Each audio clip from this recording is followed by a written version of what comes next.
نحمده و نصلی علی رسولہ الکریم اما بعد فاعوذ باللہ من الشیطان الرجیم بسم اللہ الرحمن الرحیم السلام علیکم ورحمۃ اللہ وبرکاتہ۔ آج ہم پڑھیں گے حضرت آدم علیہ السلام کی توبہ کیسے قبول ہوئی۔ حضرت سیدنا آدم علیہ السلام جو تھے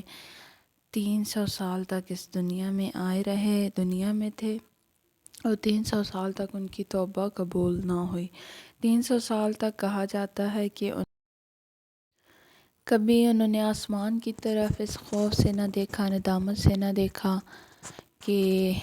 ان سے ایک خطا جو ہے اتحادی خطا سرزد ہوئی ہے، جس کی وجہ سے اللہ نے ان کو زمین پر بھیج دیا ہے۔ حضرت آدم علیہ السلام 300 سال تک اسی طرح اپنی دعا قبول کروانے کے لیے روتے رہے۔ کہتے ہیں کہ حضرت داؤد علیہ السلام جو ہیں وہ سب سے زیادہ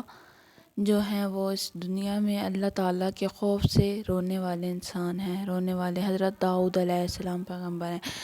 اور انسانوں میں سب سے زیادہ۔ اور اگر ان کے تمام آنسو اور تمام مخلوقات کے جتنے آنسو ہیں ان سب کو اکٹھا کر دیا جائے تو پھر بھی حضرت آدم علیہ السلام کے آنسو جو ہیں وہ ان سب سے زیادہ ہوں گے۔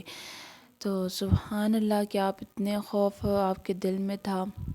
بہت ساری روایات ملتی ہیں کہ بہت سارے طریقوں سے حضرت آدم علیہ السلام نے جو ہے وہ اپنی توبہ قبول فرمائی، بہت سارے طریقوں سے انہوں نے دعا مانگی۔ بعض روایات میں جو ہے یہ دعا آتی ہے کہ ربنا ظلمنا انفسنا وان لم تغفر لنا وترحمنا لنکونن من الخاسرین۔ اور بعض روایتوں میں اور دعائیں آتی ہیں بہت ساری، اور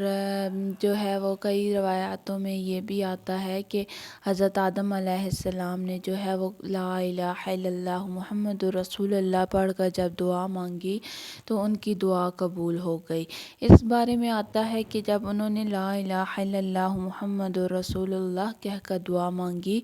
اور اللہ تعالیٰ نے ان کی دعا سن لی تو رب تعالیٰ نے ان سے فرمایا کہ اے آدم تمہیں یہ کلمات کیسے آتے تھے، کیسے تم نے ان سے دعا مانگی؟ تو حضرت آدم علیہ السلام عرض کرتے ہیں کہ یا اللہ تعالیٰ، اے پاک پروردگار، کہ جب تو نے مجھے پیدا فرمایا تھا، میری تخلیق فرمائی تھی، اس کے بعد جب مجھے پورے عرش کی سیر کروائی گئی تھی، یعنی تمام پورے دنیا کی عرش کی جب سیر کروائی گئی تھی تو اس وقت میں نے عرش کے نیچے ان کلمات کو لکھا ہوا پایا تھا۔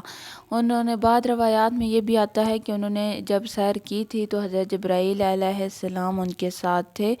اور انہوں نے ان سے دریافت کیا تھا کہ یہ کیا لکھا ہوا ہے۔ اس بارے میں بھی کچھ روایتیں ملتی ہیں